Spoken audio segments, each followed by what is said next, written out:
Hey everyone, this is Grand Jason, and I'm joined by Mr. Bodes Hey guys. and Gino. What's that? Gino, you need to get an alias. Yeah, you need a handle, Gino. But Gino's not even my real name. But anyways, guys, today we are doing a set review for Goblins and Gnomes. We're going to go over every card, and we're going to quickly talk over about what we think about the cards, how well they're going to do in Constructed and Arena, and then, yeah, that's pretty much it. If you guys want to know the list that we're working on right now, it's either going to be up on screen or it's going to be at the top of this description. Anyways, first card on the list, Clockwork Gnome. What do you guys reckon? I do like Clockwork Gnome. I guess people are comparing it to it's like the mech leper gnome basically. You're getting like a third of a card worth of value for a 2/1, and it's got some good synergy in mech decks. You play it in any aggressive mech deck, pretty much. So I'd have to agree. Like Clockwork Gnome, he's basically just a 2/1 that's going to instantly die before his second turn. And he's basically kind of a tempo card because your opponent wastes their hero power to kill him, and then you get some sort of value out of it. The thing is, I don't know compared to the value you get out of a spare part compared to 2 damage from Leper Gnome. It's like I don't know which one I would go with, but the fact that it's a mech does give it a lot more synergy. What do you guys think about it overall? Constructed, probably. Arena, maybe. Arena, not. it's the same tier as Leper Gnome in Arena. It's like you don't really pick 1 mana cards in Arena. As for Constructed, I think it's pretty good. It fits in any aggressive mage deck. Alright. Cogmaster. Bad. It has 2+ attack while you have a mech. It's kind of situational. It's a 1-drop, so you would drop that in the first turn, but you don't have a mech out, so I don't know. I have mixed feelings about dropping 1-drops, at like the third or second turn. I don't think it's that great of a card. The other thing, sorry, just to go back quickly, Clockwork Gnome's ability is a death rattle, so it does work with Undertaker, as well as Leper Gnome. So that is another reason why I'm sure it's going to be useful in Constructed. As for Cogmaster, What's the issue with Leper Gnome? Not with Leper Gnome, with Undertaker. I mean, because they both got death rattle, so they're both pro Undertaker. True. As for Cogmaster, it's not bad. It's terrible in Arena, but it's pretty. I think I'd rather play Annoyatron, if I'm honest, which is the next card we'll get to talking about. Yeah, I really think Cogmaster's bad. I think they underpowered him with the 2 attack while you have a mech. I think if they made him 2 attack per mech, that would have been fine. If not, maybe slightly good. No, I mean, it would be, for, flow, the momentum of the game, I would want it to be, a 2 for, a 3/2 or something like that. Not a 1-drop. Because, I don't know, if it's a 1-drop, you're gonna drop in the first turn, that's where you're gonna get most value out of it, but you don't have anything out in the first turn. That's the only qualms I have with that card. If you go second, you could Clockwork Gnome, coin Cogmaster. That's the most ideal situation in which to play him. But that's not even good though. It's you would rather play Undertaker coin into Clockwork Gnome. Yeah, that's even better. Yeah. And he doesn't get better as you play more mechs or more dudes either. Yep. So he only caps out at 1 dude. So he's terrible even if you do get an ideal situation. Yeah, I think the coin turn 1 double 1-drop play, it's kind of meh, because if you play Leper Gnome, then you just hero power. You hero power it and it's back to a 1/2, So yeah, that's true. And then they have to have a 2-drop mech, and then I don't know, maybe if you're playing mage, it gets frost bolted. If it's getting backstabbed, whatever. You're losing some semblance of value. Basically, this guy is worth 5 dust. That's all. Alright. Yeah, I would tend to agree with that if I'm honest. Alright, Annoyatron. How annoying is it? Please. Fuck that. I originally thought this card would be really bad, but in fact, as it turns out, it's actually really good. It's like this- really annoying. It's so hard to deal with. Like, a 2-mana 1/2 that can be buffed quite easily is really difficult to deal with. And I thought Argent Squire was annoying. People just put in the random Argent Squires in their deck, like the Shamans, how they used to do that, or like just random, like, Zoo decks. That Yeah, people Zoo, Tempo, any Tempo deck used to run Argent Squire.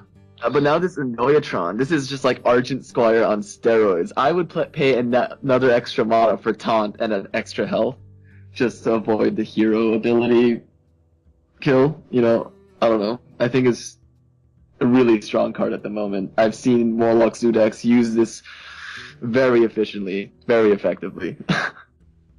All right, so it's constructed good.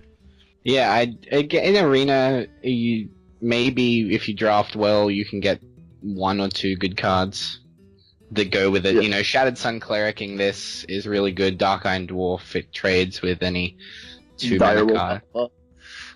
Yeah, those cards, it's a bit more situational in Arena. Probably not very good. All right then. So, Explosive Sheep. This card, I think, opens a lot of new options for a lot of decks, especially decks that don't have Good or AoE. like classes. Yeah, have good AoE. This is, I don't know, it's such a weird card. Deal 2 damage to all enemy minions, 2 for a 1/1 as well. It's actually deal 2 damage to all minions. Oh, Yeah, what it's is every minion. Something that's interesting with this card is that you can use it plus Whirlwind for a 3 damage AoE. Things like Yeah. that are quite powerful. Yeah. Have you been using this card in your Control Warrior deck? Yes, absolutely. I think it's really good. Yeah, I've been like trying to make a new Control Warrior deck. I've been debating if I should put this in, but like now that you've said it, Whirlwind with this, yeah, that's a pretty freaking good combo.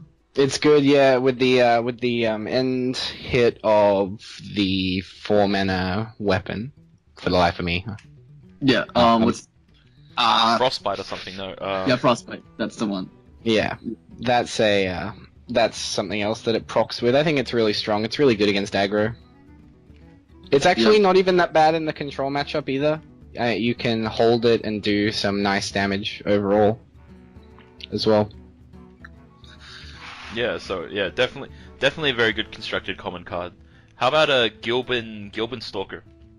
Yeah, it's just a pretty standard run-of-the-mill card. I don't think there's anything special about it. I don't like it being a 2/3. I wish it was a 3/2. 2/3 stealth for 2 is fine. It's pretty good in Arena. It's not really playable in constructed. Yeah, it's got nothing going for it. Like it's got no it's got no sort of mech or beast or anything. All it's got is stealth.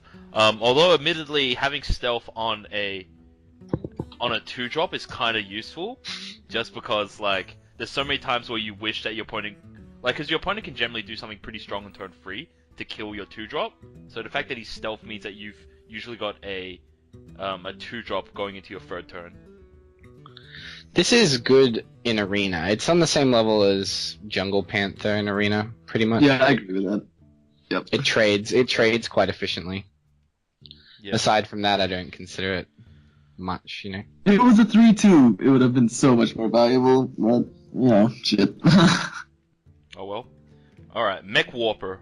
I think, well, like, from my experience, I think this guy is surprisingly, well, like, I think on paper he looks really good, but I don't think in constructed he's as nearly good as you think it would be on paper. I've had Hey, buddy, reasonable success with him in constructed. okay. Yeah, I think it's pretty good. I don't know. Have you seen like the Warlock Zoo, the new Warlock Mech Zoo decks use the Mech Warper? I haven't been playing constructed as much recently. That's why I've been just using Arena, getting to know the game more. Most of the decks that take advantage of Mech Warper are tempo decks. Not exactly decks that rush. Like, if you think about it, Mech Warper, you can go on turn 3, you can play Mech Warper into any other good 2, or on turn 4, you can play Mech Warper into Harvest Golem, which is pretty good. I consider it really strong, at least where it is at the moment. Yeah, I think it's almost a 2-off in any mech deck, pretty much. So yeah, so I think it's definitely a very core pick in mech decks for sure. It's not even that bad in Arena. 2 mana 2/3 with an upside is good, and especially because now things like Harvest Golem are mechs.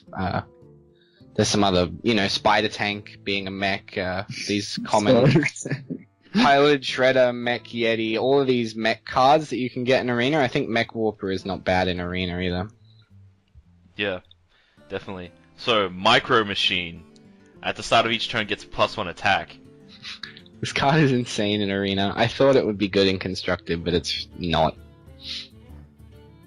It gets bonked too easily in Constructed. I don't know, I figure, it would have been better in Constructed than Arena. Because in Arena, you trade a lot more dudes, and Micro Machine, who probably wouldn't survive that long, right? It's insane in Constructed. I have seen the Warlock Sudex use this, and it's so annoying. And they protect the Micro Machine with their Annoyatrons. It is the most... Oh my god, I've seen it go up to 5 or 6 attack, and you don't want to waste a Shield Slam or something like that on a Micro Machine. And, as a guy who plays Warrior a lot, you can't really attack it with your weapon because they usually have Annoyatron or some other taunts out. I don't know. In a good situation, Micro Machine could actually... You could get a lot of value from that card. I haven't really seen it do any work in Constructed yet. I am under the assumption that playing it in Arena is nuts. If you can trade with their 2-drop, so it comes into play on your turn 2. They don't play anything turn 1. It comes into play as a 2/2. They play their 2 mana 3/2, and it becomes a 3/2. You can ignore their 3/2, or you can maybe you've got Frostbolt or something like that, and it's a 4/2. Come back into your turn, it's a 5/2, and you've already done 8 damage to the face.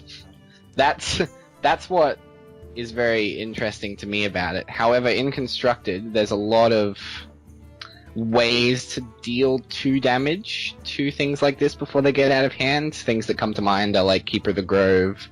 There's things like Frostbolt and all that stuff that makes it less good. Not great, but not bad, but less good. But there's always the off chance where the opposing player just doesn't have the answer to this card, and if you don't have the answer to this card, you're gonna be in for a lot of beating. It could take out a significant portion of your life. Also, it could also take out maybe a 4-drop if it gets lucky too. So if you're not ready for it, it could be ridiculous. Yep. Yep. All right. So situationally good then. So Puddle Stomper, 3/2 Murloc, vanilla as they get. As vanilla as they get. I don't even know if you want this in Murloc decks. Don't you rather the 2/1 and the 1/1 for 2 mana? Because you can buff both of them. Yeah, that's something that I've thought about. Is if you even need a 2 mana 3/2 Murloc, you probably run it over something like the Murloc that gives all other Murlocs 1 attack. Yeah, the Murloc Tidehunter. Yeah.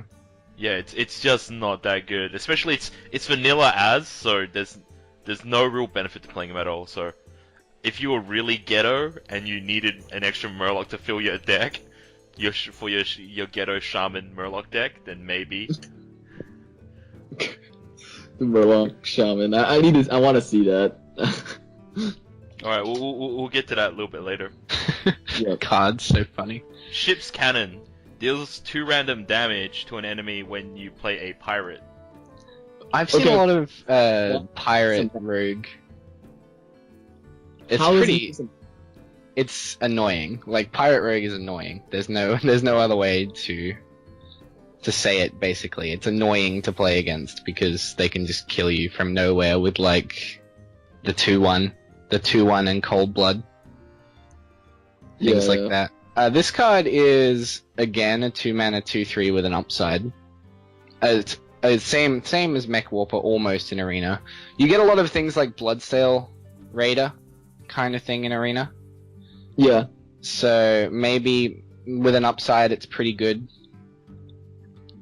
Aside from that, I mean, there's its benefits and its downsides in Constructed. I think it's probably pretty good in a deck built around pirates. Aside from that, you wouldn't play it. So, well, in Constructed, it's like a better version of Knife Juggler, and you know how many weenie decks play Knife Juggler, right? So just like replace all the good weenies with like semi-average pirate weenies, and you got this guy that's doing 2 damage every time you play a dude. Semi-average pirate weenies has to be my new favorite word I've ever heard. That's amazing. It's better than Knife Juggler in a pirate deck. That's in a non-pirate deck. It's not. It's just a 2/3. So. But why isn't this card a mech? Can someone explain that? Why isn't it a pirate? It's not even a pirate. It's just a cannon. It's an inanimate object. That's It's not a pirate or a mech. It's just... I don't know. Maybe they screwed up. I think there'd be too much synergy if they did. Just like, I don't know, if How okay. could be synergy in that? Okay, look, if they were pirates, imagine if you played Duplicate on that shit and just keep throwing ship cannons down, and they each trigger off each ship cannon. Oh my god. So, did you think about that for a second? Oh, No, man, that's because hilarious. Imagine by the time you drop like the 4th ship's cannon down, every time you play a ship cannon, you're like launching like 3 or 4 cannonballs at your opponent. Yeah. I That's mean... hilarious. As for next card, Stone Splinter Trog. Whenever your opponent casts a spell, gain +1 attack. 2 mana, 2/3 with an upside again. I don't think it's very good in Constructed. I think it's pretty good in Arena. Yeah, I've played in Arena. It does work. But yeah, for Constructed, I don't know. Anything that depends on your opponent casting a spell is not reliable. You know, they could like deal with it really easily. And if they do cast a spell, it's probably like wrathing it. So you don't get any yields from its benefits at all. Yeah, so basically, it's the same with oldies 2-drop 2/3s. Basically, you hope the bonus works at some point, but most of the time it's not going to be relevant. Alright. Yeah, I think the bigger version of the Trog is pretty good, Okay. which we'll get to. Yep. Flying Machine. 1/4 Wind Fury. Nope. Terrible card. I think it's a terrible card. There was a funny video yesterday on Reddit that said, flying machine is bad, ! And then there's a guy doing 22 damage with it on like the 4th turn within a rage or something. I feel that this card... Okay, because Wind Fury is fundamentally a really strong effect, but I think the fact that because Hearthstone is such a fast-paced game, that it's really hard to get the combo pieces to make it powerful consistently. Yeah, I agree. So I think it's the risk factor of it is really high. So if you do get it together, he's really good. But if you don't get it together, he's garbage. And yeah, a lot of decks like high-end players, they don't want that all or nothing type card. So I think he fails because of that. It's also terrible stats. He's Silverback Patriarch. It's like how many decks in the past have you seen run Silverback Patriarch? You know, like no one wants that. You don't want to see this card. You don't want to top deck it in the late game. You don't want to see it early game because it just gets traded with a 3/2 and you don't even get to kill it. All these kind of things just make it so bad. Mm-hmm. Yeah. All right. Next one, Gnomergen Infantry. 1/4 Charge Taunt. Exact same thing, basically. This thing almost also has Rin Fury because it's got Charge and Taunt. Wait, is this By just overall virtue. better than... Is this overall better than Silverback Patriarch? This is better. This is better because it does the 1 damage before your opponent kills it. So you get 1 face damage more than Silverback Patriarch. So basically, you're trading in Charge for Beast. Yeah. No one's gonna play Silverback Patriarch. No one's gonna play this card either because it's terrible. Dude, I don't think there's ever any situation where you are that desperate to deal 1 damage Yeah. that you would play this card. Exactly. Okay, Ogre Brute. So, free drop for 4/4. And he's got the Ogre effect, which is 50% chance of attacking the wrong dudes. This card's pretty good. It's really good in Arena. Like, Yeah. 3 mana 4/4 is crazy. It's not even that bad in Constructed. I've seen different variations of decks running this card to some effect. So I don't think it's bad by any means. The stats are insane. I just think this whole ogre thing, this whole ogre effects and shit, like I just think it's the funniest thing that they've added in so far. I don't know. I'm pretty happy they added ogres in this expansion. What would you call this? I guess it's expansion. It's an expansion, Yeah. yeah. Yeah, so definitely, like, the drawback isn't even that bad. Like, worst case scenario, in a lot of cases, is that you attack their face when you want to attack their dudes. Yeah, and also there's also the random upside of sometimes you need to attack a dude that's behind a taunt, and you'll random into Yeah, that that guy. is the interesting effect of all of this is that you can bypass taunt with this ability sometimes. Like, not all the time, but sometimes. I didn't know that. That's cool. Yeah, stats are really Yeah. good. Cards are pretty strong. You would expect to see it in Zoo-esque decks, I guess you would call them. Alright, Spider Tank. The new Yeti. Mini Yeti. It's like, what's that card called? Dark Cultist. Like, a common Dark Cultist is insane, because when Dark Cultist came out, that card was ridiculous. It's in every priest deck, no matter what. Yep. So, and this card is really good. It's got the upside of it being a mech, and it's got synergy with all manner of things, so it's really And good. it's pretty tough too. 3/4. Yep, so, high picking Constructed and Arena. Okay, Tinkertown Technician. Free battle cry, gain +1/+1 and put a spare part into your hand. Good. Really good. 3 mana 3/3 with an upside is again good in Arena, and Yep. it's really good in Constructed. You would always play this, and you would always play this in any mech deck. It's just good. Okay. Burly Rockjaw Trog. Whenever your opponent casts a spell, gain 2 attack with a body of 3/5. This is a permanent attack gain, right? Yeah. Yeah. Yes. I don't know. I still don't like depending on opponents casting spells, and it's not for me. I think I it's mean, a little bit worse than Violet Teacher. And Violet Teacher's good. Like, Violet Teacher, you are in control. Yeah, so it's like... so it's all There is a right. card that summons these, however, that we'll talk about later.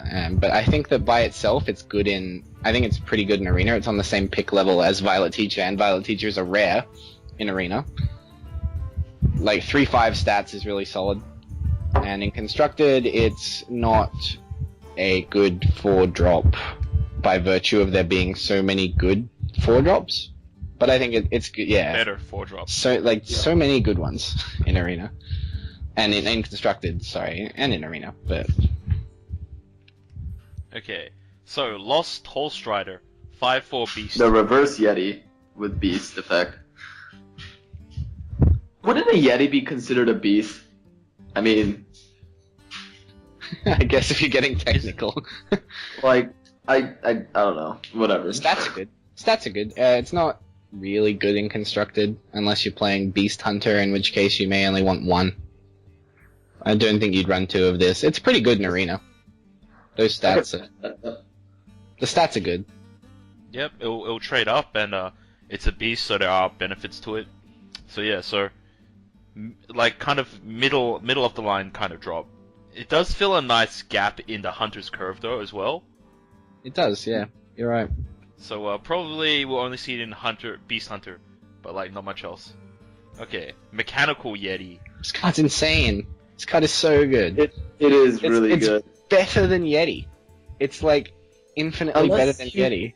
No, well, there's that one downside of giving your opponent a spare part. That's the only one downside. I don't even consider that a big spare part because it's a big downside because spare parts are barely half a card. Yeah, I guess. Unless they get like the perfect one that they need, then it's not always. Aside from that, it's really. No, but yeah, I less- agree with you. It's a better Yeti because it's a mech, and being a mech in this game now makes you like a higher league of like above other. Way higher Yeah, above like- everything. Yeah. Yeah, better Yeti. It's very like probably one of the most powerful arena cards at the moment because Yeti was one of the most powerful ones. Like a 4/5 for 4 was always good. There's not too many spells that deal 5 damage at turn 4. So it's a very solid card for arena. And it'll probably. Do you see it a lot in constructed, Bodhi? Mechanical Yeti, yeah, a lot, man. Like it's good in almost everything, Good in almost every, and in the same, it's better in every circumstance that Yeti was good. And you play Yeti in Druids. Now you're even seeing Mech Yeti in things like Priest, even Hunter. Like Mech Hunter plays Mechanical Yeti now. Mech Mage is gonna play this card. Especially considering how Yetis are free to play card anyway, so it's like the non-getter. Yeah, this is pay to win Yeti, I guess. Pay 40 dust Yeah. to win Yeti? No, yeah, it's 40 dust, yeah. Man, when you think about 40 dust to get a common, that's a lot for It a is, common. yeah. Next card, Piloted Shredder. Death Rattle summon a random 2-cost minion. I think it's just a pretty fucking good card. Like, just looking at it, I haven't really seen it been played too much. Again, I've only started playing again 2 days ago. But I've seen it in some zoo decks and seen it in arena. It's pretty annoying to deal with. You can see it 2 for 1 a lot. So I think it's a pretty decent card. Yeah, it's good. It's just really good. Like, there's like only one downside, and that's if you random a Doomsayer or something when you've got 3 creatures on board. I mean, there are some good 2-drops, Like, there aren't bad 2-drops, Like, you can get any class 2-drop. You can get, there's different levels. I've not even thought about that possibility. That is pretty fucking funny. But yeah, you'd have to be terribly unlucky to kill yourself with that shit. That's like the only downside you can see, and that's so uncommon. like that's not gonna happen very often. There are some good. Imagine Sayers piloting the shredder. It's just like he wants to kill everything, but he's piloting the shredder for some reason. I don't know. I think that's pretty funny. Yeah. All right then. So Antique Hillbot. This card's insanely good. Like, what's wrong with this card? There's nothing bad about it. Yeah. So for any class that doesn't have healing.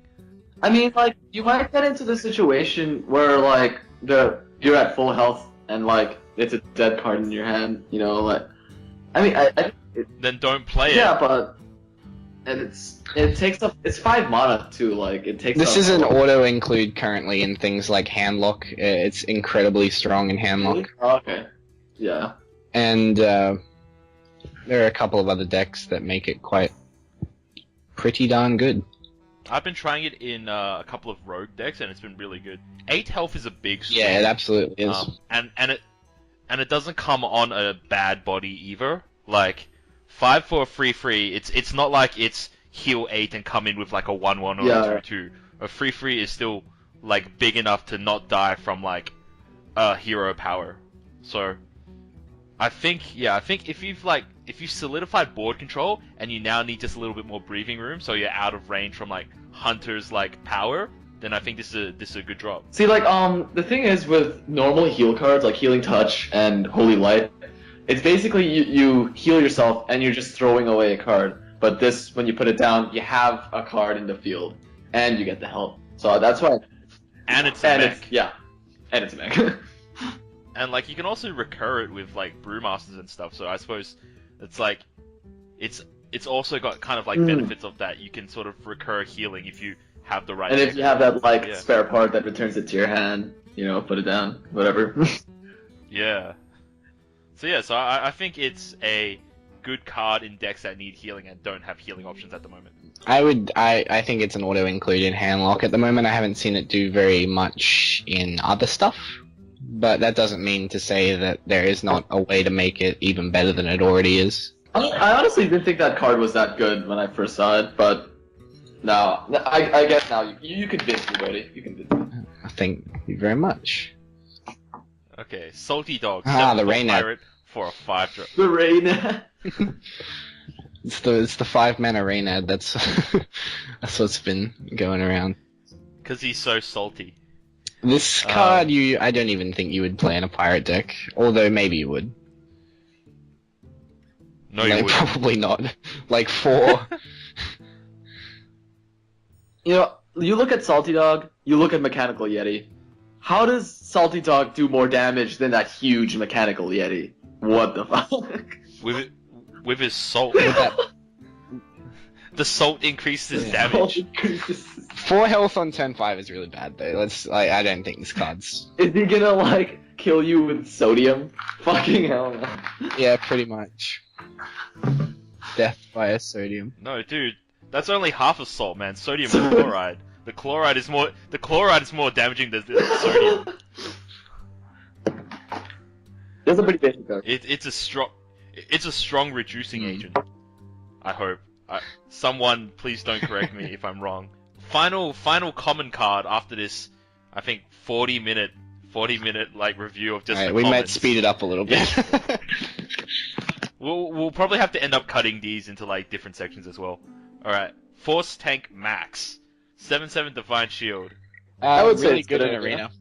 Yep. Yeah, it trades with big drops really well. But in constructed, there's so many different legendaries that are better than this that you could drop for 8. Ragnaros, fucking, so many different cards that you could play instead. But yeah, for arena, it's good. Not everyone plays legendary warrior like you. No, but I'm just saying, like, for not even just for legendary warrior. There's just so many different 8 drops, you know, so many better 8 drops.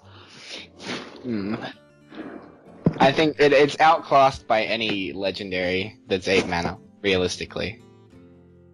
Yeah. In constructed, the Divine Shield benefit is a lot less useful the bigger the drops get. Like a Divine Shield on a Neutron or like all the smaller drops are way better than having just Divine Shield on a dude at the end. But yeah. Yay, we're done with commons. To the rares. Alright, to the rares. So, now reviewing the rares for GvG, and there's currently only 10 neutral rares, which isn't that many when you think about Not it. at all, actually. Yeah. So first rare, Target Dummy, Terrible. 0 Waste of a 2 card. taunt. But he's a mech. Still a waste of a card. I was testing this out in a super cheesy deck with Jeeves to see if you can waste your hand as fast as you can, and then Jeeves yourself back up to free cards. It's a funny story. On ladder, I got absolutely owned by a Jeeves Warlock deck. Like, that ran like only 1-drops. But yeah, Target Dummy's not that good. Although in arena, if you're really forced to pick him, he's not too bad. I feel. You think will you pick him or Wisp? I pick him over Wisp for sure. Yeah, I'll do that too. For sure. Yeah. Okay. Gnomish Experimenter. Battle Cry. Draw a card if it's a minion transforming into a chicken. Man, everybody was all over the place about this card. And I think it sucks. I think it's bad. I think it's absolute garbage. If the chicken was a 0 mana 1/1 instead of a 1 mana 1/1, it would be better. You'll cry when it turns your Wisp into a chicken. I'd cry if it turned my Gadget Sand into a chicken. Like, that's the example that people were using, you know? Yeah, but True. what happened if you were a hunter and you had kill command and you used it, drew a minion like Beastmaster? It turns into a chicken, and that was the beast that you needed to win because it allowed your kill command to deal 5 damage. I wish it gave you an angry chicken instead. I mean, like, it would make sense it would be an angry chicken because that used to be like a decent creature before and you transform it into chicken, it would make sense. It would be angry. But I still think it wouldn't make much of a difference, even if it was an angry chicken, though. Yeah, it's bad. Okay. Moving on. Goblin Sapper gets +4 attack while your opponent has 6 or more cards in hand. I don't like effects that allow your opponent to dictate how it plays. You know, like in any card game, having your opponent decide the outcome of the board is not very good. I think this card is fine in Arena, but in Constructed, it's pretty bad, if I'm honest. To be honest, 2/4 is good stats. To be honest, I wouldn't pick it in Arena either. Because how often does your opponent have 6 or more cards in hand in Arena? In turn 3, yeah, I don't think. There's I don't know. There's literally only two good decks that this would work against, like Frost Mage and Handlock. Those are the only times when that effects would come into play. And you can see that they made these cards, you know, as the meta was evolving. You know, these cards have clearly been in production for quite a while, if you think about it like that. Like when, you know, 6 to 8 months ago, Freeze Mage was the most popular deck, and then Handlock, and then the meta has been evolving since then. And you can see that some of these cards have been in the works for quite some time now. There are more cards that are more recently made and things like that. True. Like, they seem like a lot more sideboardy type cards. Yeah. Which is a mechanic that could come in later. But yeah, that would definitely make this game a lot more interesting. But yeah, but as it stands without like sort of sideboarding or like a best of 3 format, it's really hard to get its effect. Next one, Illuminator. If you control a secret at the end of your turn, restore 4 health to your hero. This card could be super obnoxious with like Ice Block. I've seen this card played quite a bit in some control-esque mage variants and some more mid-rangey hunter things. I don't think it's bad. That recurring effect makes it very good. You think it would be good in Paladin decks? No, because all the Paladin secrets suck. They're all so bad. Hey, what about Get Down? Get down! No, Get down! Bad. Have you ever had your Get Down guy survive? Yeah. He says, "Haha, I lived." Yeah. If he survives. I laughed so hard when I attacked with that fucker. Thought it was so funny. Yeah. So the only situation it could actually happen is when you have that sword, right? No, like other things as well. Like if you have like Lord of the Arena or something, or not Lord of Arena, Silver Moon Champion. There's other ways to buff him. Oh yeah. Yeah. Knife Juggler hits the thing that's attacking. Yeah. So there's synergy, but like yeah. Anyways, next card, Little Exorcist. Taunt, Battle Cry, get a +1/+1 for each Death Rattle minion. It's meta dependent, but it's not bad. It's a... Yeah, a 3 mana 3/4. If you think about it like a 3 mana 3/4 is with Taunt is really good. It's not... Yeah, I agree. There's reason enough to play it very meta dependently. Meta dependently. I like that. Well, like, most deck run a couple of Death Rattle minions, so, like, it's almost going to be average in every matchup. Of course, in, like, the Undertaker deck, it would just, like, definitely be above average. So I think it's a good card to keep on hand.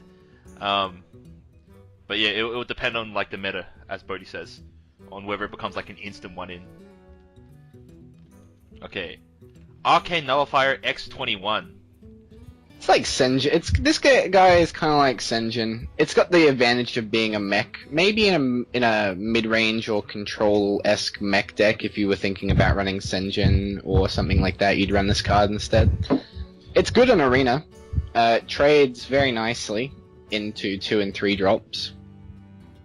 I think that it is better than Senjin, because Senjin always gets wrecked so easily by abilities, like stuff like Soulfires and stuff, or like Fireballs, and Arcane Nullif, and especially when you really need to stop the bleeding. If your opponent's got a whole bunch of like 2/2s or 3/2s, you need a guy that can like 2-for-1 them, and this guy will 2-for-1 2 dudes. I think this would be really good in Arena. This card. I would pick it. Yeah. So I think I think it's better than Senjin in a lot of matchups. But yeah. So Jeeves. Oh man, this card. Very interesting card. This card's really good. I think. I like it. I think he's good. Just because I feel that it hardly ever your opponent, like, cause look, in the game right now, you don't want to burn cards in your hand like early in the game, so your opponent will generally play pretty conservatively with cards in your hand. But if you know you've got a Jeeves, you can just burn cards early on, and then on turn 4 you can just drop him and like getting +2 cards easily. So I think the fact that you can capitalize on it first is super relevant. It's interesting to note that sometimes your opponent may not want to kill it because they might want cards too. So it potentially gets you this continuing source of value. I think it's good. Like, I think it gives classes that are not Warlock the ability to rush and not run out of cards. Kezan Mystic. Battlecry. Take control of a random enemy secret.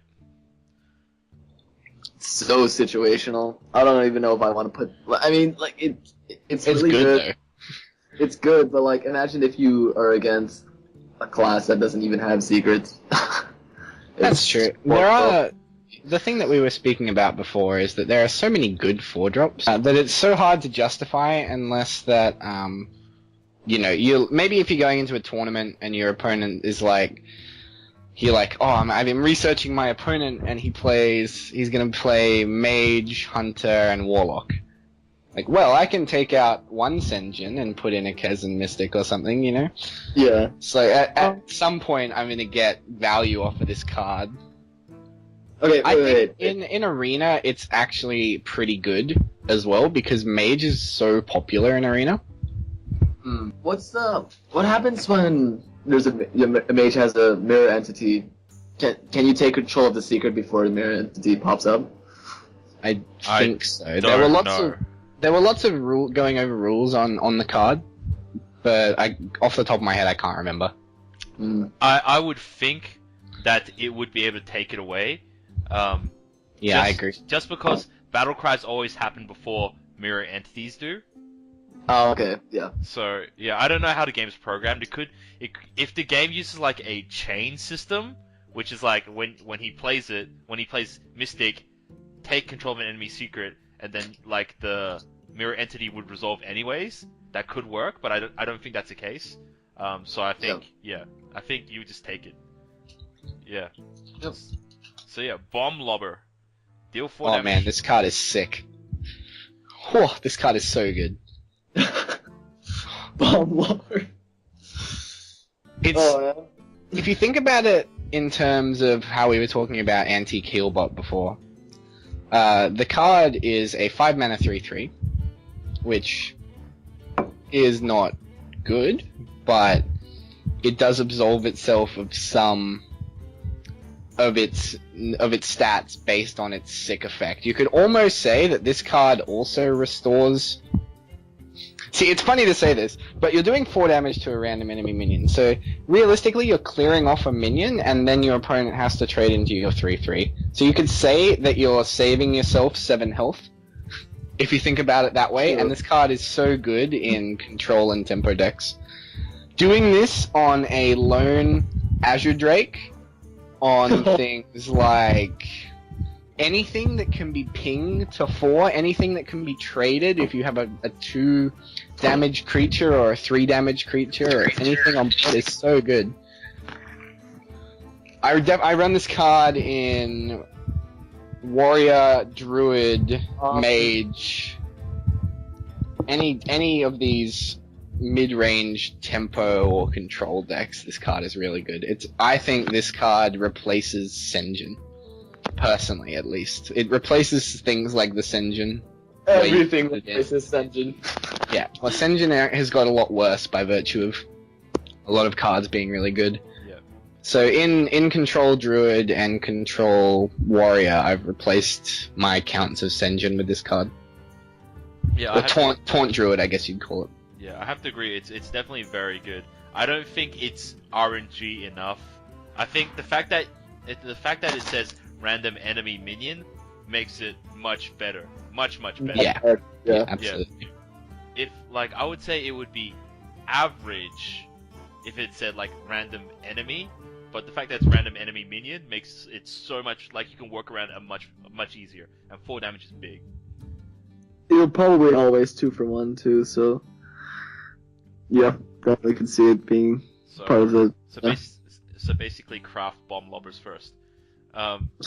Matter bomber 5/4, deal 6 damage randomly split between all other dudes.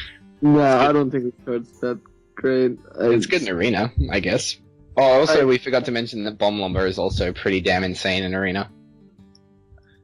Yeah. A format completely based on trading minions. This card trades so well. Yep. As for the not so good bomber, Matter bomber. It's almost like you'd prefer Mad Bomber. Nah. If you had an option to pick this or Mad Bomber, I'd almost pick Mad Bomber.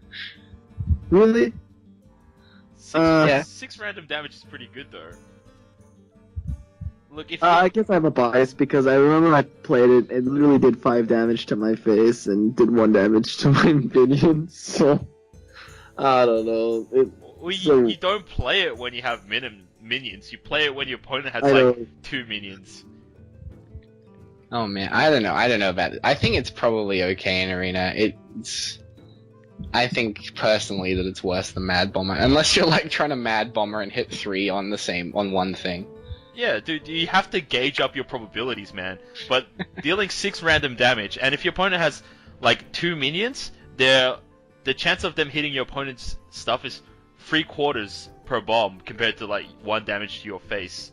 And if you randomly throw like 4 bombs on your own face, then you can't blame Mad Bomber. You just blame your bad RNG.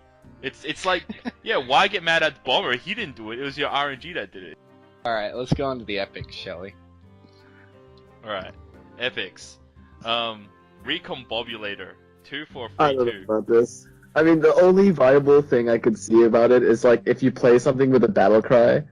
Mate, something with this card is insane. Really? Yeah, okay, so, alright, I'll give you a situation of what I actually just did to somebody in a game that I was playing about 5 minutes ago. So I just recombobulated my Sylvanas, got myself Can, and got their minion. On turn 8. So it dies? Yeah, so it transforms it, so... I disenchanted this shit. Oh, this card is so good. Gino, you wrecked yourself. I had two of them and I disenchanted them because I didn't think it would destroy them. I thought it just transforms it like a polymorph. A transform is a destruction, you That's know? that's so misleading. You polymorph Sylvanas, she's not gonna take like she's not gonna take another minion, you know? Yeah. So I was just assuming that it just I think this card is super good in... Actually, this card's been seeing quite a bit of play in Handlock as well as Priest, of course. Yeah. So, like, what you can do, there are these great combos with Priest that you'll see in highlight videos and stuff, where you Shrinkmeister, Shadow Madness, and then Recombobulator stuff, and you get to keep it. Oh, God. Fuck. Yeah.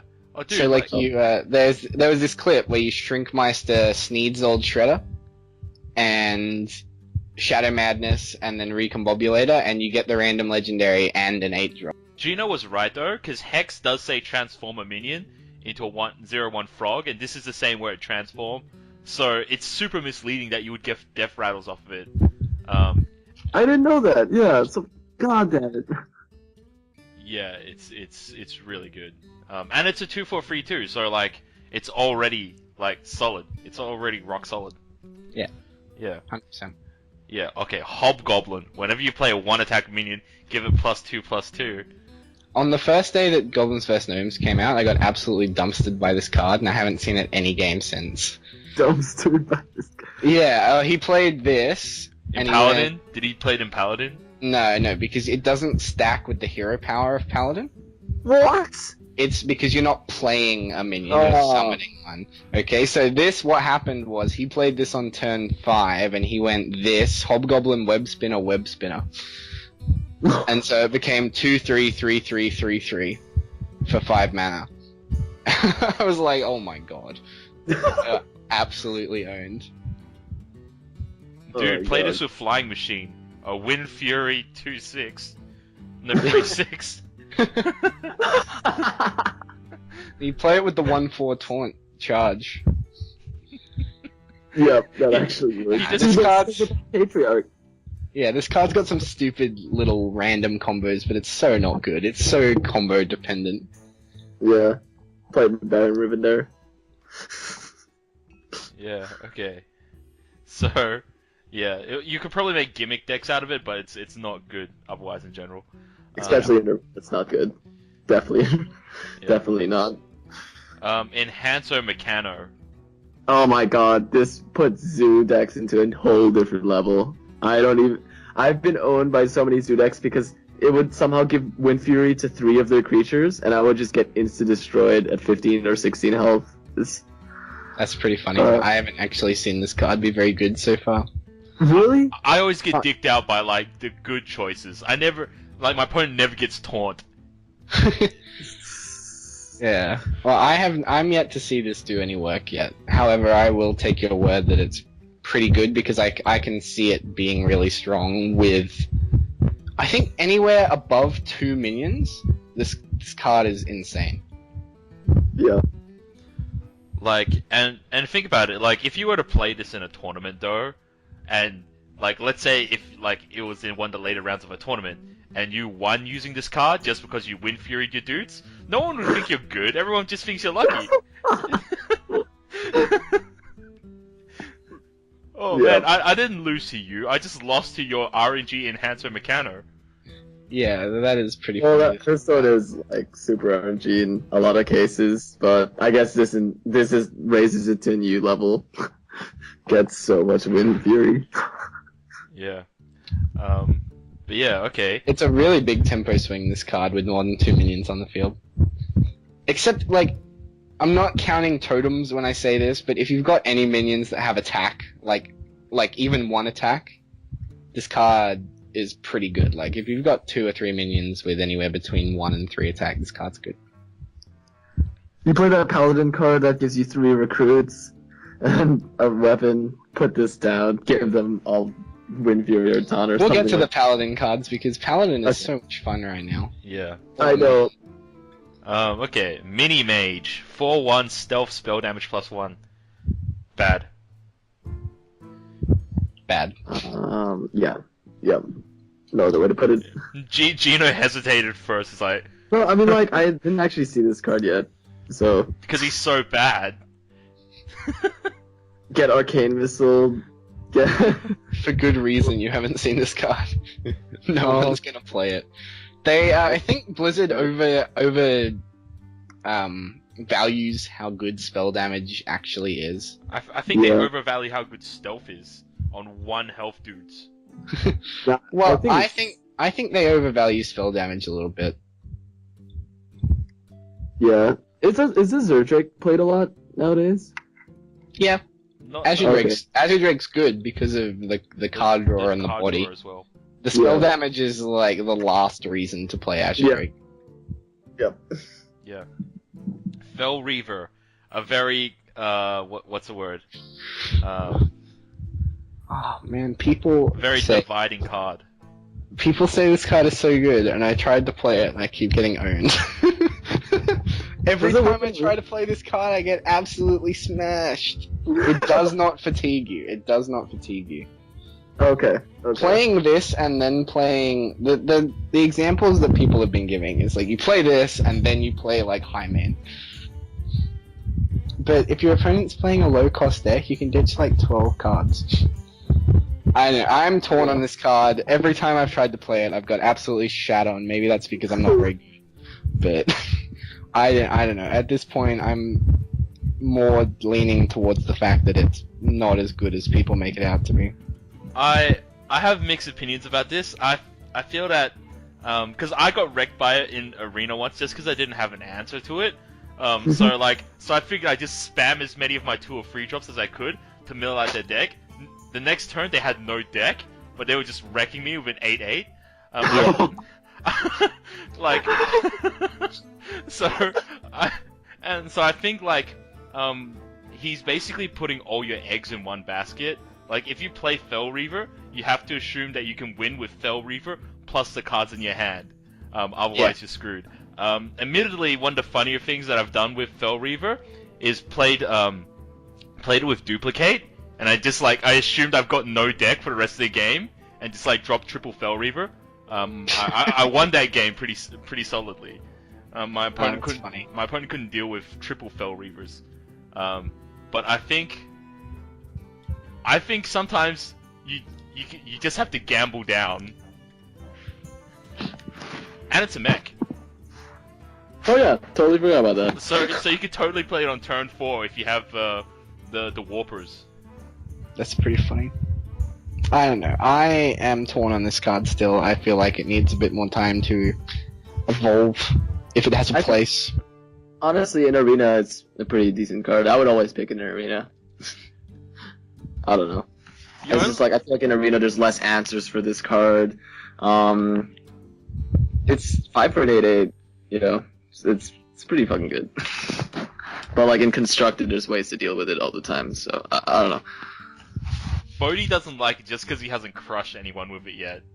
It's because it keeps owning me. I play it and I get owned. If you ever got to feel the pleasure of killing your opponent with Fel Reaver, even once, you would know how awesome this card is. I'd probably like the card, yeah, but as far as it goes right now, I just get dumpstered by my own 8/8. Okay. What's next? Junkbot? That's a very apt name. Whenever a friendly mech dies, gain +2/+2. It has to be on the field. It's not even like the Paladin legendary. This card is garbage. Or junk, yeah, it's junk. They just get rid of the bots. It's just junk. It's just junk. Yeah. I can't. I can't think of a way to apply this thing. I mean, if you're gonna go in for like trades with your mechs, I don't know. Yeah, it's. I think if you think about it, like at best, it's a 5 mana 3/7, and then any other time you're gonna draw it exactly when you don't need it. Yeah. It's too expensive. Like, I'd rather play, even in a deck that had no spells, I'd rather play Azure Drake. Or any 5-drop. You know, you'd rather play Sludge Belcher, you'd rather play Lotheb.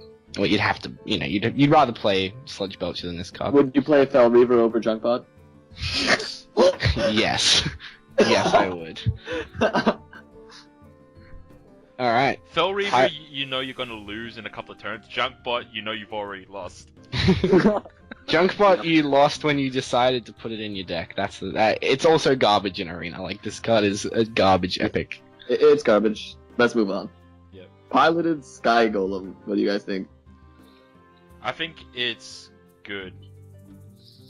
Is it a little better than Can? A lot of people are saying that at the moment, they prefer it to Can, and I am inclined to agree. I think that the 6 attack makes it just a little bit better than Can. Even if it gets silenced, this card still trades upwards. Can has this problem where it can't always trade up. Yeah. If it gets silenced. I run this card in a couple of my mech variants, and it's pretty good, I think. And I mean, a 6/4 that gets you an average, or what's average stats for a 4-drop? It's like 2/4 or a 3/4. A 6/4 that gets you average stats of like 3/4 is pretty good. Maybe 3/5. I think if you trade this card into something strong and you get anything that is 3/5, and there are lots of good 4-drops. You know, we've been talking about this for the last hour. That there are so many good 4-drops in the game. Like, trading this for, like, you get this, and then when it dies, you summon a Mech Yeti, or you summon a Yeti, or you summon a Ascension, or a Dark Iron Dwarf even is good. Like, these are all good options. Yeah, so definitely, I think it's probably better than Ken. Plus, like, the random factor of sometimes you might get what you need. Sometimes. Dude, You can't get Doomsayer. You can't get Doomsayer from this one, so it's already better. What would be the best forecasting minion for it to drop? it depends on what situation you're in. Sometimes you might need, like... Let me check. I mean, you can get pretty good, like, Water Elemental is a good one that you could get. Arcane Nullifier? I mean, that's Not one bad. of the ones we were talking about. Corcoran Oh, Elite yeah. is pretty good. Void Caller, even though it's not super good, is it's got good stats. A new bar Ambusher. A new bar Ambusher 5/5 is pretty good. Let's see, you can get Yeti, Burly, Rockjaw, Troll, Good Dark Iron Dwarf, Tall Strider, Mech Yeti, Senjin, Piloted Shredder, even Ogre Magi is pretty good, like 4/4 of stats and spell damage. Yeah, you just have to hope that you don't get a gimmick 4-drop that's got a shitty body and, like, a terrible effect. No, a 4-drop with like a really good battle cry. Yeah. Well, the things that you don't want to see would be stuff like Mogashan Warden, Dragonling Mechanic, Be terrible. Ancient Mage. Oh, get a piloted shredder, and then when it dies, you get the Doomsayer. Yeah, exactly. You don't want to see stuff like Summoning Portal. I think probably the best thing you could get is Pit Lord. Oh yeah. Like That's 5/6 worth of stats, and you don't deal the damage to your hero. Yeah. There's some bad. I'm sure there's bad stuff that you can get. Like Orkanai Soul Priest is average. Houndmaster is average. Keeper of the Grove is average. There's only like again, most 4-drops are really good. There's probably only 1 or 2 ones that you don't want to see. In my opinion, the best one you could get is that what do you call it? The one that summons a 2-costing minion when it dies. Piloted Shredder. I think Piloted Shredder. You get 3 for 1 if you think about it. The best case scenario. Getting either Yeti, Piloted Shredder, or like Pit Lord would be really good. Like that's like super good. Anything else is good, and then there's like one bad card. Yeah. It's a good card overall. So I think. it's on the list of cards to craft then. Yep. Yep. Clockwork Giant costs 1 less for each card in your opponent's hand. Mildex. It's more like Mildex. Like I've seen people running recently. I ran into someone playing like Mill Druid, and it actually wasn't even that bad with Clockwork Giants. But like I don't know. It's still... Mill Druid is when you try to let them draw cards, right? Yeah. So you play stuff like Naturalize and. I actually have a Druid deck and I use this card. Yep, it's pretty fucking good. I don't consider this card very good again, but it's not bad. On average, it's like maybe... If your opponent's got 6 cards in hand, on average it's 6 mana, 8/8. And on turn 6, there are answers to this card. Yeah, I don't think it's that good. Even in decks that could play around it, like the Druid deck, I still don't think it's a great option still. Yeah. Because when you're playing the Druid mill deck, you're more like when you start milling them, you actually want to just focus on getting more cards into their hand and off their deck instead of playing a dude. Yeah. So yeah, I don't think it's great. It's like we're seeing a lot of cards now that are situationally very good. So unless sideboarding becomes a thing, it's almost hardly ever going to see play.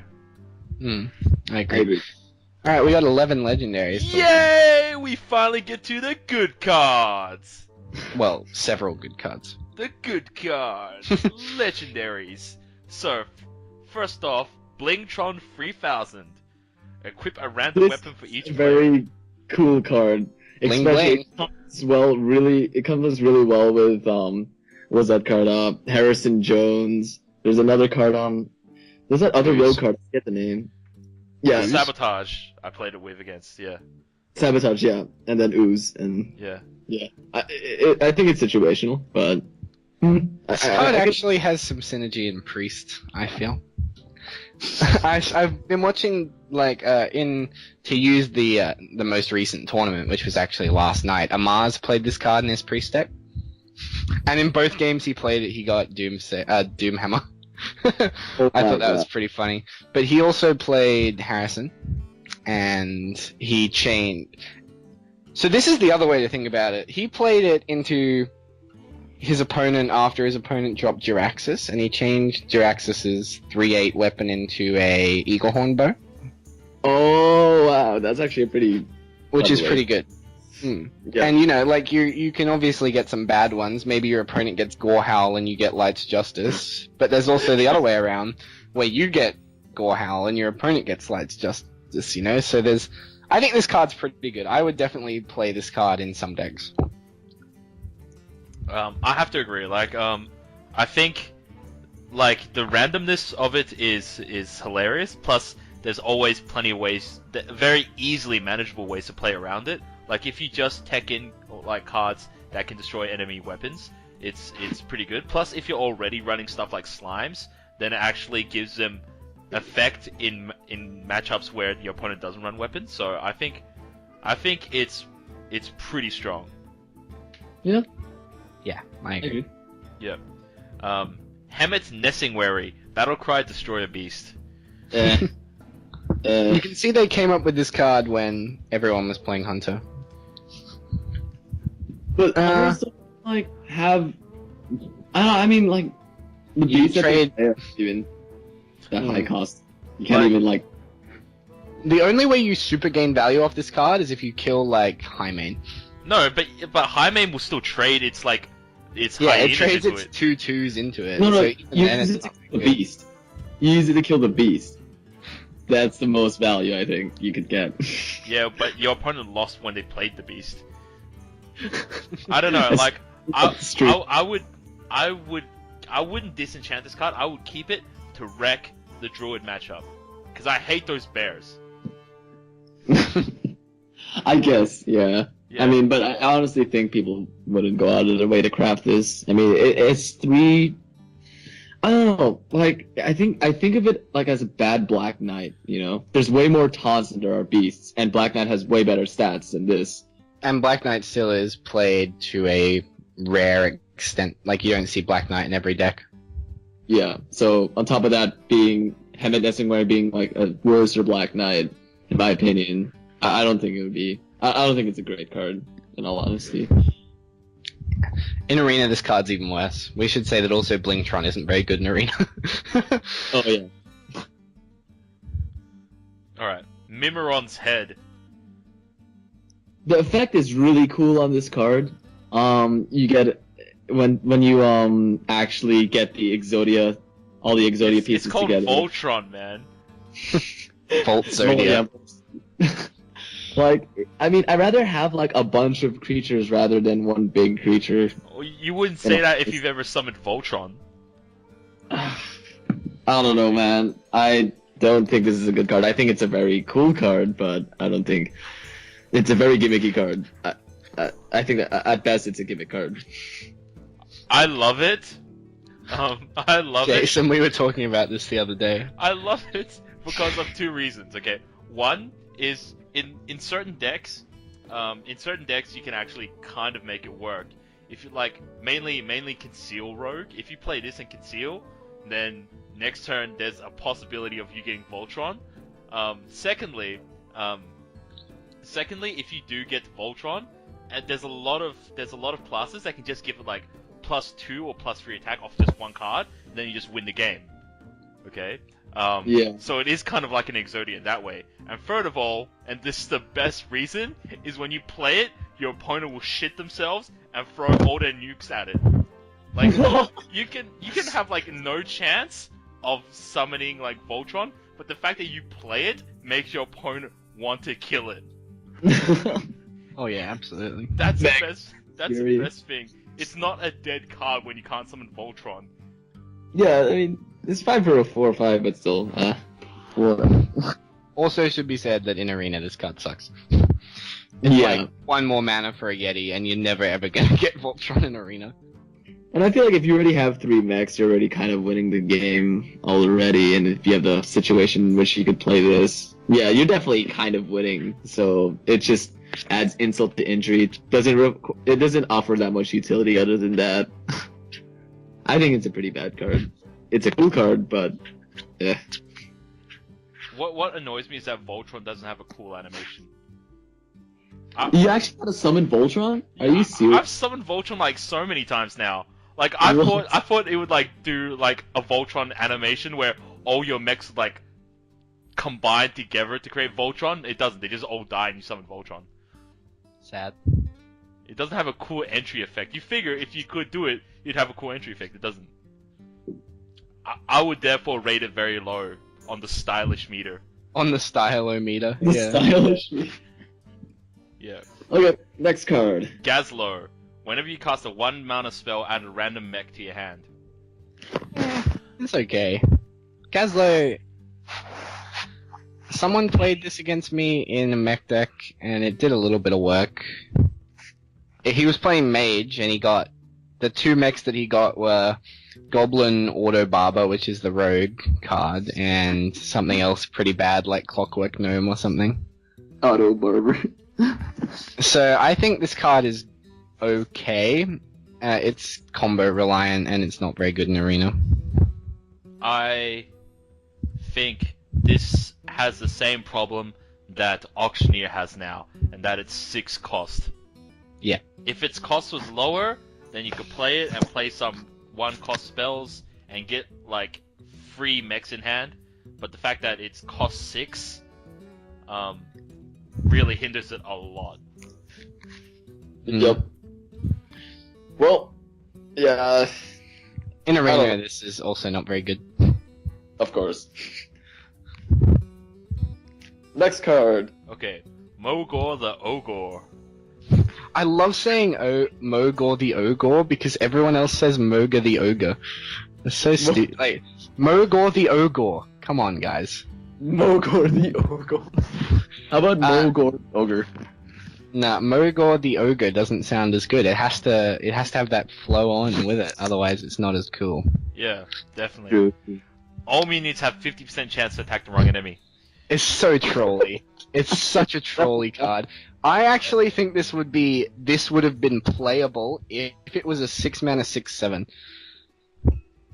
The Yeah. 6 attack and the weakness to Big Game Hunter and the fact that it includes itself is not very good. No, it's an ogre. Of course it'll include itself. Ogres have to have this ability. I don't like it. I could see it possibly using it as a pseudo taunt. If you have a whole bunch of Silverhand recruits, which are useless on defense, and you play Mogor the Ogre, then your opponent has a 50% chance of like just attacking your shitty dudes. If you compare this to the next card that we're going to talk about, I think this card sucks. Okay. Yeah. And in Arena, it's actually a little bit better. Because it's got a good body. Yeah, it's got a good body, and this would be like a mid-tier Arena pick, I imagine. Yeah. Yeah. Good body. Nice 6-packs. It's got some good abs. Yeah. Yeah. Toshli. Or is it Toshli? Toshli, I think. It's supposed to be a reference to something. I assume it's Is it a reference to a StarCraft character? It looks like it is. I can't quite remember. I do remember him from WoW lore, though. Yeah. So, Battle Cry and Death Rattle. Add a spare part to your hand. Meh? Okay. Tosh the. So. Yeah, anyway, I think for the first card of its kind with Battlecry and Death Rattle, it's good. Spare parts, we've talked about them. They're average at best. But the stats are really good. It could see play in a couple of decks. We'll have to wait and see as the meta evolves. But 7 health for a 6 mana creature is really good. Yep. I like its stats. 5/7. It's like a ogre, Boulderfist ogre, but gives you spare parts. Yeah. I don't know. I don't think the spare parts are a big enough win to sell it for me, aside from the body. But yeah. All right. So next card, Dr. Boom. This card is so good. I love Yeah, this this card is so insanely good. Alright, like, so let's just... Agros, basically. Like, it's a must-have in a lot of control decks. in And, most decks you want this card. I've got this card in handlock even. like, this card... Okay. This card is overall better than Siege Golem. It's a Siege Golem that summons 2 Boom Bots. So Siege Golem is just a, like, overall terrible card compared to this. You have to think about this interesting statistic, and if we look at 7 mana cards, 7 mana legendaries in particular, there are... Well, you've got Archmage Antonidas, which is good. You've got... The only other 7 mana legendary that there was prior to that is Baron Geddon. Yep. And you want this card almost more than you want Baron Geddon. I want both, to be honest. Yeah, you'd almost want to run both. What it summons, so for those who aren't aware, maybe there'll be a graphic on the screen, but the Boombot is a 1/1, and it deals 1 to 4 damage to a random enemy when it dies. And it's a which mech. is so good. And it's a mech, and it's got a death rattle, of course, so really good. But 7 mana for 7/7 is sick. Like, those stats are really good, and it's got a really strong upside. It goes into almost every control-esque or mid-range. I'm tempted to say that this is good in almost every deck. Yep. Like, this card is so good. Any deck It that will is curve so up to good. 7, it's good. Yeah. Yeah.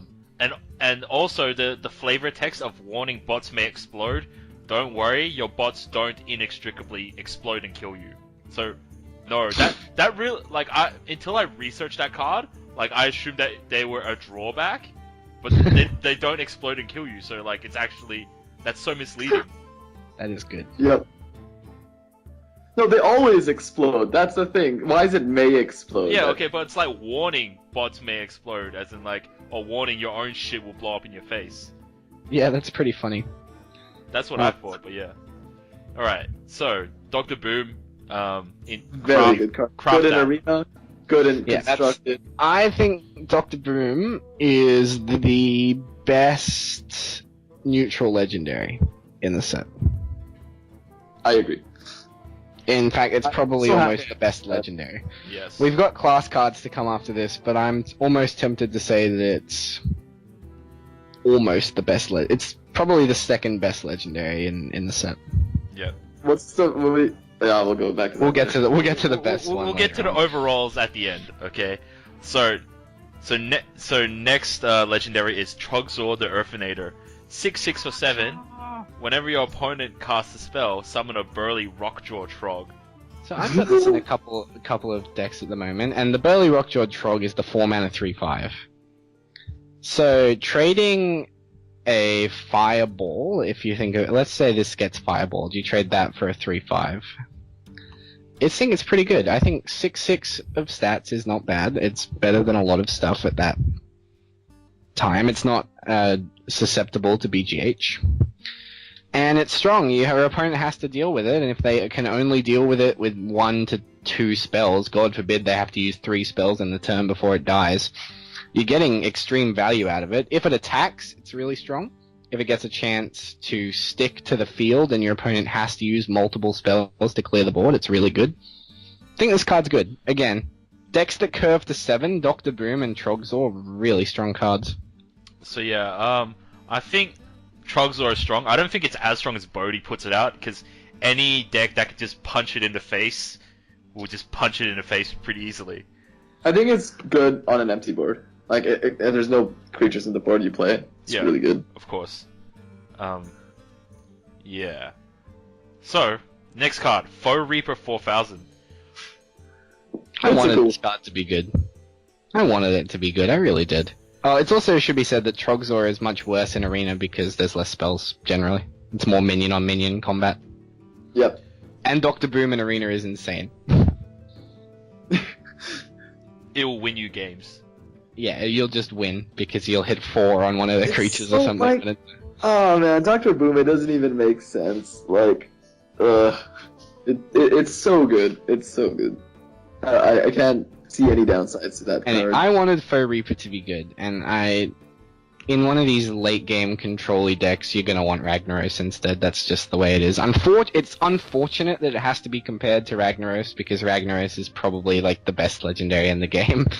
So it's a shame, but in a more minion on minion-y combat like Arena, this card is like probably the best legendary in Arena, I would say. Yes. I would agree with that. It has lots of 9 health. Right. That's a lot. That's huge. It's not susceptible to Big Game Hunter in Arena, which is obviously less common. It's not susceptible. It doesn't get mind controlled the turn after. That kind of thing. So realistically, unless it's getting hexed or Shadow Word Death, it's going to get an attack in those cards. You know, you've got to be playing against those classes. Alright. So, Sneed's Old Shredder, the final mech in the series. I like this card a lot. It's pretty fun. I have it in my deck. There is one bigger mech. No, I mean like he's the big mech out of that mech series. Like the That's one that true. death rattles into dudes. Yeah. So we got mid-range mech, big mech, and biggest mech. Do you I have have this this- in Pixel Water deck? What? No, not even a little Oh, bit. okay. I would never run this in Control Warrior. I run this in Mech Rogue and Mech Mage. And I would consider running this in Shaman as well. Yeah, in I haven't Reincarnation actually- Shaman, yeah. I haven't actually built Shaman Goblins vs Gnomes yet. I had a lot of fun playing Shaman before GvG, and I haven't found a build that I like at the moment. We'll get to Shaman a bit later on, but as far as I can tell, this card is really good. Like, imagine killing this and your opponent gets Kel'Thuzad. And then it comes back. Oh shit, that's right. That's so sad. You know what's pretty funny? Like, I don't know what the chances are of this happening, but like, I had Steve's Old Shredder out, and my opponent had the same Steve's Old Shredder out as well. And I traded. They both died because they were both dealt 2 damage from this from an explosive chicken. And we both summoned Millhouse Mana Storm. It was the stupidest thing ever. Of course, there are drawbacks. Let's say you get... well, what are some bad legendaries? Hold on, let me have a look. Nat Pagel. It could be I worse guess than it's that, Pay. Blood Mage Thalnos. Blood Mage Thalnos is not a bad one to get. I mean, You could get Bolvar, the new Paladin legendary. It just comes in as a 1/7. You could get a 2/2 Van Cleef. Get a Vol'jin with 2 health. I mean, you could be getting an old Murkai.